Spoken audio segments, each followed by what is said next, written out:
So imagine this. You're sitting on a plane, 30,000 feet in the air. You hear, "Ladies and gentlemen, this is your captain speaking." Except it's not, because there is no captain. Yeah. Welcome to your flight. Good luck. Now, before you panic and start questioning your life choices, this didn't happen overnight. AI didn't just walk into the cockpit and say, "Move, I got this." No, it was way sneakier than that. First, AI just helped pilots. Autopilot. You know that thing people think is just a nice little feature? Yeah, no. That thing was already flying most of the flight. Pilots were basically there for takeoff, landing, and emergencies, which is like hiring a chef who only cooks for 10 minutes. And airlines looked at that and thought, so we're paying two highly trained humans to sit there and watch a computer do everything? Yeah, that didn't last long. Step 2. They removed one pilot. Of course, they didn't say it like that. No, they said, "We're optimizing crew efficiency," which basically means you're fired. Passengers were like, "Wait, is that safe?" And airlines said, "Of course it is," while quietly adding more AI systems behind the scenes.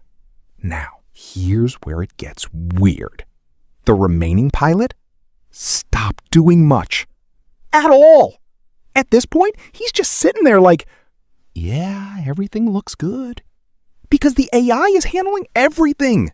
Speed, navigation, turbulence, decisions. So now the pilot isn't flying. He's babysitting. And that's when people started asking questions. Small ones at first. Like, what exactly is the pilot doing? And the answer was basically, not much. So airlines made a smart move. They didn't remove pilots from passenger planes first. No, they started with cargo. Because nobody cares if your package gets nervous. Cargo planes started flying without pilots. Just AI. No complaints, no fatigue, no mistakes. And most importantly, no salary. So now airlines are looking at this like, okay, the AI is cheaper, faster, and more consistent. Why are we still using humans? Next step. Pilots didn't disappear. They just left the plane. Now they're sitting in control rooms on the ground, watching multiple flights at the same time, like a gamer.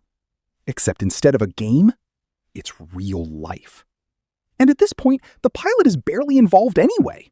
He's just there in case something goes wrong. But here's the problem. Nothing goes wrong. So now the question becomes, why is he even there? And then one day, they test it. A full passenger flight. No pilot, no announcement. They just do it. The plane takes off. Smooth. The flight continues. Perfect. Landing. Cleaner than most human pilots. Passengers leave the plane thinking, nice flight. No one notices. No one asks. And that's when airlines realize something important. People don't care who is flying, as long as they land safely. So slowly, quietly, they remove the pilot completely. No big announcement, no dramatic moment, just gone. And now, every time you fly, you trust something you can't see, don't fully understand, and never agreed to. But hey, at least it doesn't make mistakes, right?